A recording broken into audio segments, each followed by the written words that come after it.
Welcome to Business Talk. It's a new season, a new year, the year of the tiger, and great to be talking about the story, one of the greatest stories, I think, over the last couple of decades, the great financialization of the world. And it's one of those stories that I think it's as old as humanity itself. It's about greed, it's about lust, envy, violence, all of those things.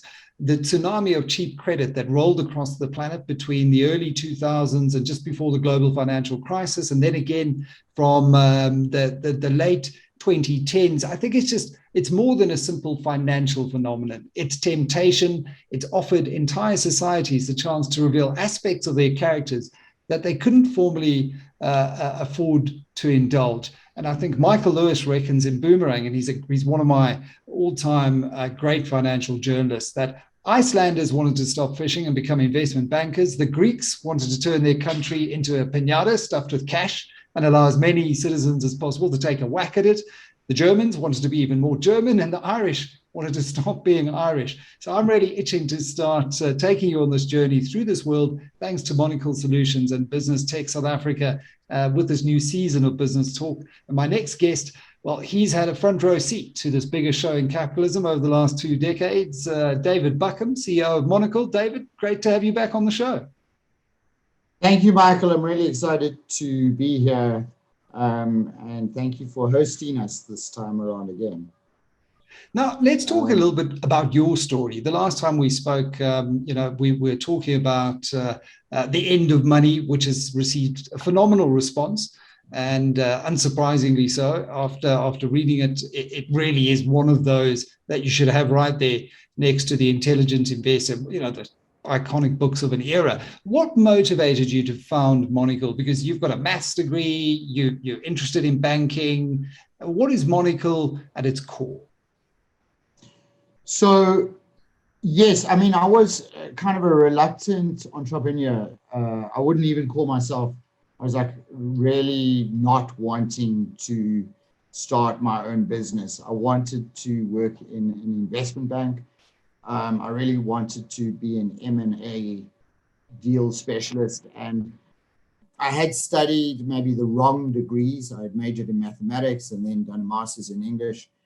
And I had got into technology sales, and I'd applied many, many times to investment banks, and I wasn't able to get interviews. Sometimes via a friend, I'd get a coffee, but I never really got an interview. And I just eventually got a job as a trader in an investment bank, an equity, you could say equity derivatives trader. And that bank failed during the Sambo crisis. I resigned shortly before the bank was bought out by one of the big four in South Africa, and basically I was without a job. So I moved from Cape Town to Johannesburg, moved back in with my parents in 2002 at the age of 30, and started a consulting company because I didn't have any products to sell. So the only thing that I could really sell was myself. And I knew a few people in banking and phoned them, and I started, I had a list of 100 people, and I phoned them, and there were 8 meetings that emanated from the 100 and 0 business. So then I decided the consulting side wasn't working out, so I'd pivot onto training. So I do kind of advanced Excel, you could call it. So I'm not sure if you're familiar with value at risk. Yes, it's a really interesting methodology which employs Monte Carlo simulation. So I created a training course with Visual Basic for applications. I coded a Monte Carlo simulation, and I showed people how to do this on project finance deals. Instead of having a high and a low and a standard, kind of outcome, a worst case scenario, best case, you'd have a distribution of possibilities. That saved me from an almost terrible year in 2002. And I generated, I think I had 12 people attend my course from different banks. One of the guys who attended the course just thought this would be applicable elsewhere, and I started to get leverage and footing in the banks. Then you're walking in the passages, and someone phoned me in about 2003 from a software company and said, have you ever heard of something called funds transfer pricing? So I said, yes. Actually, I just did a lecture on it the other day. And so they said, can you come to a meeting? So I went to the meeting, and they said, we're going to go and see the customer, and you must tell him that the software can do this. So I said, I'm sure the software can do this. It's just a case of getting the data into it and writing the calculations and the scripts. And then we saw the customer, and the customer explained precisely why they wanted to do funds transfer pricing, what type of funds transfer pricing they wanted to do. And within an hour, we had a deal. And then we had a big implementation. And that's kind of how then, there was a call at another bank, which was to say, this software company wanted to pitch for Basel II implementation. There was this thing called the Basel rules. So I, of course, read them. And so I went to that meeting, and we got that deal. And then I had to hire staff, and we got going. It was very difficult in the beginning. Well, very difficult, but it also is remarkable how entrepreneurial the journey is, because while you say you may have been a reluctant entrepreneur, it does follow a very similar path to so many entrepreneurs that I've spoken to. Lots of meetings, funneling them down, and almost naught coming of it. Moving back in with the parents and starting with nothing, and then gradually and surely building up over time this formidable consulting business. But it was also at the right time, wasn't it? Because what we saw, Basel hasn't always been with us. It was before the official Basel rules, this obscure banking committee in Basel that would oversee the global financial system of banking, but very informally. Then we had Basel I. I think it was less than 20 pages. 88. And Basel II, then built on that, and now we're in Basel III. Yeah. So it really is the right time for someone with your skill set to come and say, right, we can help you with solutions here. Now, as a company that consults to banks and insurers, you've presumably experienced several major financial events in these industries. One that stands out, obviously, is the global financial crisis of 07, 08. From your vantage point, can you just give us some insight into that period while you're building this business up, only 5 years into the journey? Yes, Michael, it was crazy. I got a call. So I went to conferences in Europe, and I would meet people and stick my hand out and shake their hands and take them out for dinner and talk about how I could help. And they were looking for certain skill sets to implement Basel. And I met up with a Danish company, a guy that was convinced that we should follow. So I basically suggested that when he meets a customer, a software company, he should suggest that we send a team in, and we'll come and figure out how hard it would be for them to implement these complex capital and liquidity rules, which is a fair question to ask, but we'll do it fast, and we had a methodology. So he phoned me out of the blue, December 2004. I was about to go on a holiday, and he said, you know how we did that kind of proposal for that Danish bank that didn't go anywhere? We later on did win business in Denmark quite a bit. But before this happened, he said, well, I've sent it to an Icelandic bank, and they've said yes. So can you be in Iceland in 10 days? So I said, sure.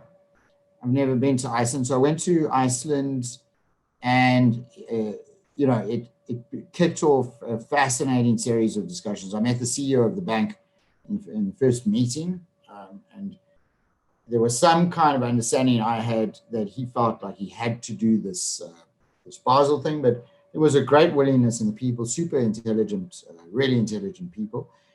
And we had, we had a team of people in Iceland. We had a team of people. We won business in Denmark. We had a team in Hong Kong. Later on in Singapore, we had a team in Luxembourg. which was really interesting. And three different teams in the UK.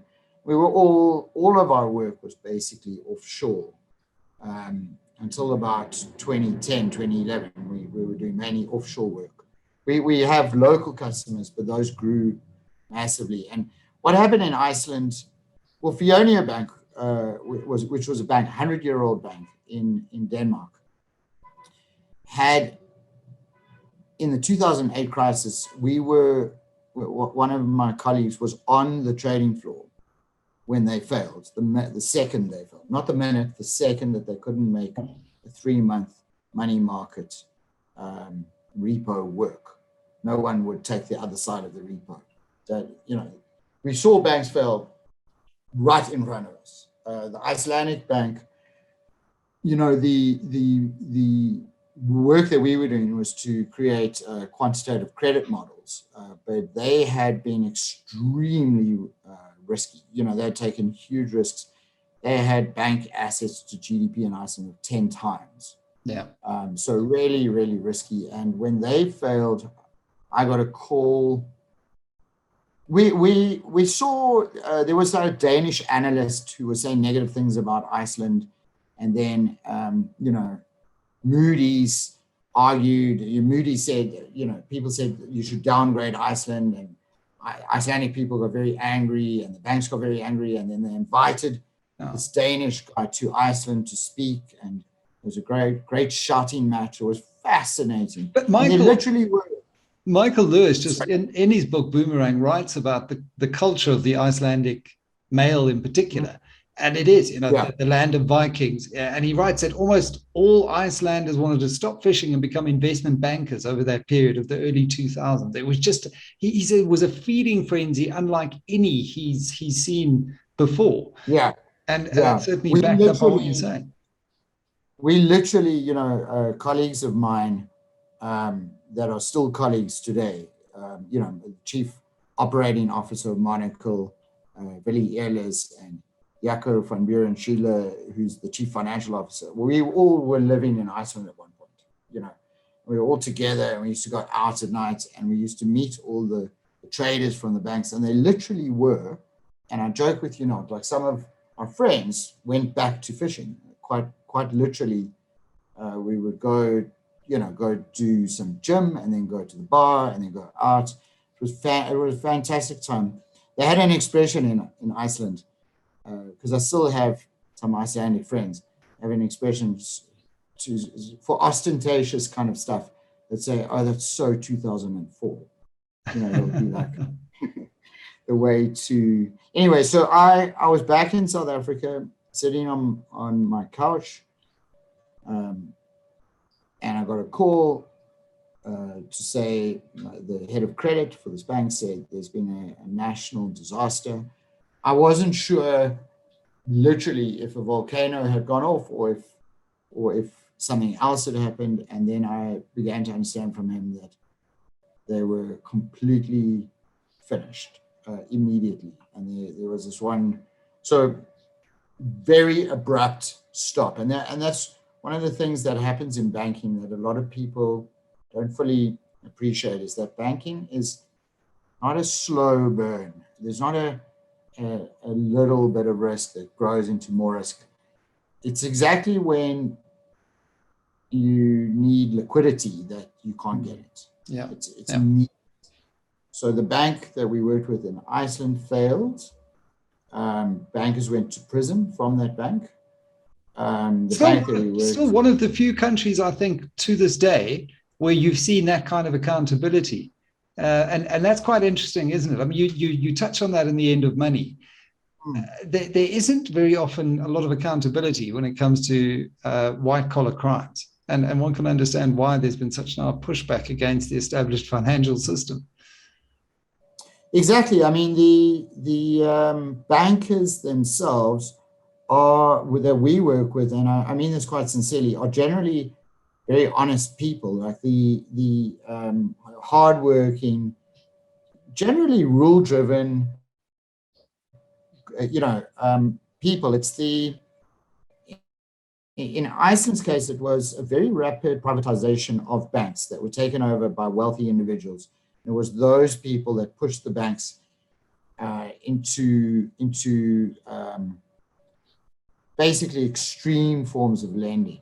And I would argue that, throughout the last 20 years, we've seen not bad individuals, but bad positioning, bad timing for banks, and bad policies from a credit perspective, a certain guardrails not in place. And it happened around the world. Hong Kong, we were working with a bank in Hong Kong. Also, they had on-sold Lehman mini bonds. So of course, under Glass-Steagall, you're not supposed to raise funding from individuals and do investment banking at the same time. But in order to get around this, Lehman created a mini bond, which they got all these kind of correspondent banks, these little banks around the world. When I say little, not so little, to sell. And then when Lehman failed, we were working with a bank in Hong Kong, where the bank was told by the HKMA, the Hong Kong Monetary Authority, to pay up all these pensioners. And the bank said, well, we just on-sold a product and that product's gone bad, sorry. And that bank was told by the Hong Kong Monetary Authority, no, you are going to pay. So, yeah, I think Monocle now is, South Africa-based, UK-based, Europe-based in Amsterdam, and is a very different kind of entity to what it was when I started. It's been quite a journey. In that, I mean, often you hear the venture capitalists when they talk about taking their firm through that commercialization valley of death, that scaling is often the most difficult thing. You may have a good idea, you may have a good product market fit, to use the lingo, but it's then taking that from one client, one part of the world, one country, and expanding that all the way around the world, which is what you've done with Monocle, 250 odd staff now. Tell me a little bit more about how you managed to scale and avoiding the fail. So what I learned the hard way was, the more projects you have, so say you take on another bank with another project, so you hire more staff. But if you're a control freak, as I used to be, then what happens is you just work yourself harder and harder. So you're driving between the banks, you're flying around the world nonstop, and it's chaos, and no one wants to send a document out without your approval, and you have to read every word. So really what scaled us was the original people that traveled with me, to Iceland, who lived in Luxembourg, who lived in Denmark. Those are the people that run the company. I don't run the company anymore. So it's by empowering other people, and with a people business like ours, it's absolutely critical to empower people to make decisions and to make decisions about customers, pricing, to truly empower them, and then also to trust people. So that took a long time of me letting go. And I was about to say, not easy if you're naturally one of those people who likes to hold on to the reins. Yeah, it was very hard for me. And you can actually see it. We've got this graph of the number of staff, and people often remark, what happened over there? Because suddenly it kind of goes parabolic. And I said, that's where I let go. Yeah. But, entrepreneurship is such an interesting journey, phenomenon of self-exploration, of understanding who you are. Are you a builder? Are you a tinkerer? Are you a creator? Are you more suited to that mold of being professional manager? And why you need different people at different stages of the life cycle of the business. Now, the growth really has been phenomenal, considering you are a reluctant entrepreneur. What do you think has been the secret to Monocle's success in such a relatively short period of time? I honestly think it's a focus on the people and the quality of their experience. So, for example, we want to have fun. We want to go out. We want to experience these places. We see it as a privilege to work in these environments with these banks. To have the right attitude and to hire the right people to have that experience. So not arrogant, to have a workmanship like, get the work done. There's nothing special. Do the job, finish what you said you're going to finish, do what you say you're going to do, when you say you're going to do it. And then kind of mutual respect for ourselves and our customers. Work hard, and so no trickery. David, I mean, listening to you talk, and you're someone who studied maths and got a literary degree and background. What sort of skills, what qualifications are you looking for from a young graduate who would want to be getting into the world that you inhabit at the moment? So, Michael, we're looking usually for people who have got some kind of honors degree in either finance or engineering, or something technically difficult. We find that we don't necessarily need finance. You can actually teach someone banking, we've discovered. But you definitely need to have solved, you need to have shown that you've got a 4-year degree. On occasion, we might hire from liberal arts, someone like myself, but generally speaking, we're looking for technically difficult degrees, or CAs. We love CAs. Yeah, I suppose it just demonstrates an ability to think critically, to solve problems, and so often it doesn't really have to, as you say, it doesn't have to be in banking. I mean, my own journey in financial journalism was also from the kind of liberal arts, studied journalism and majored in sociology. And David Gleason, who at one stage owned Finance Week and had the talk column, and had an own investment banking and stockbroking background with Humphrey Buckham here. He took me under his wing. He taught me how to read a balance sheet. So you can teach these things.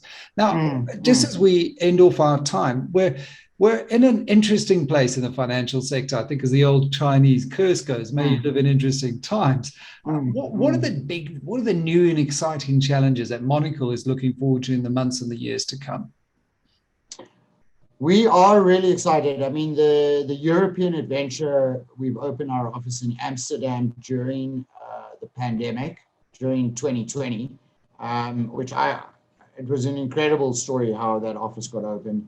We've won work, we're working now in the Netherlands, and we've got great hopes following Brexit for the whole of Europe. In South Africa, I see a great opportunity, because I think we're starved for skills in South Africa, and if you get the story right and if you get the opportunities correct, we can have a very exciting time in South Africa. The banks here are very sophisticated, and we're very blessed to have such a sophisticated banking sector. We're solving quite difficult problems.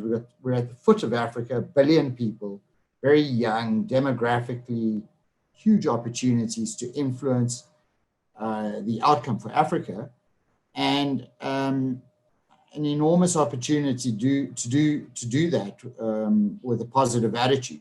So I think a lot of people the people that are here now want to be here, and we've gone through probably the 2 most difficult years of the last 500, never mind the Spanish flu. We go all the way back to the bubonic plague. That's what I'm using as my reference point. So I think we're all heroes to be sitting here. I said this on a Teams meeting last night to the executives, 20 executives. I said, I can't tell you how proud I am of the positivity and the energy, new business. And so we're pretty amped at Monocle at the moment. Chatting to the CEO of F&B the other day, Jacques Celliers, he said almost the same thing about businesses and businesses that they're seeing through their book that have made it through the last 2 years. Those are the businesses that will pretty much make it through anything. If you could survive as an entrepreneur the last 2 years, just survive, not even grow, then you really in a very select minority. And also as management teams, those are the guys to back. Those are the guys who can really go out there and build from the detritus and pick up the pieces of the last few years. So I think that's the right view. And in terms of banking, 100%. We see so many problems in Africa: financial inclusion, the unbanked. How do we formalize all of that informal business? The youth that you mentioned, all of that is a huge opportunity for banking. And so it's going to be very interesting to see how banks and fintechs, and there's always that bit of inherent tension, how that plays out as those new solutions are brought to bear. David, I'm sure we're going to have you back on the show soon, though. It's been fantastic chatting to you about the story of Monocle and your own entrepreneurial journey over the last 2 decades. I'm sure there's a story behind the loss of hair as well that links back to building a business, but we won't go there. This happened early on. Great pleasure chatting to you. Thank you so much for having us, and I really enjoy chatting to you. And this platform is fantastic. And thank you to everyone for listening, and thank you, Michael, for hosting us. Fantastic. David Buckham, CEO of Monocle, here on the Business Talk and Business Tech, as we look forward to bringing you more stories of the great financialization on South Africa's #1 business news website. Cheers.